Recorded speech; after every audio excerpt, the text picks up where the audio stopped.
पहले जैसे अब ना भलाई चलता। ए राजा 4 दिन सबर करी। पहले जैसे अब ना भलाई चलता। तनी हटके सूती देहिया के दवाई चलता। जवन जही सैया ओही के दवाई चलता। तनिको न सैया ढीला हाई चलता। मान जाए ना। तनी हटके सूती देहिया के दवाई चलता। जवन जही सैया ओही के दवाई चलता।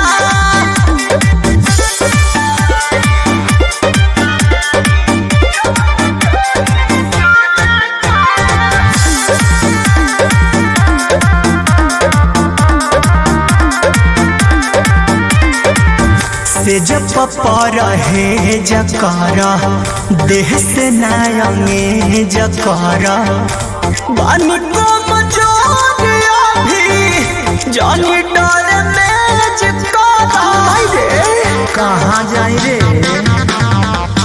से जब पर है जकर देह से नायंगे जकर बानी को मजोरिया भी जानी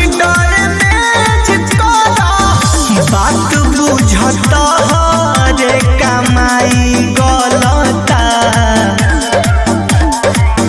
तनी हटके सूती देहिया के दवाई चलता।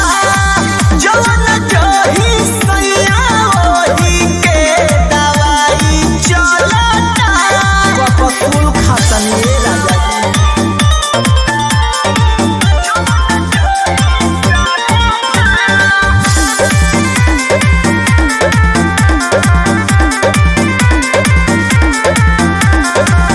सट जानी जरिया हो खींच जानी सड़िया हो।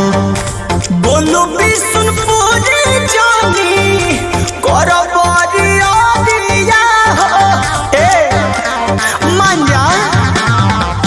सट जानी जरिया हो खींच जानी सड़िया हो।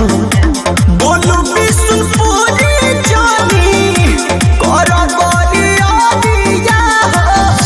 सकती सोना मन में तहरा कथी पलता बताब।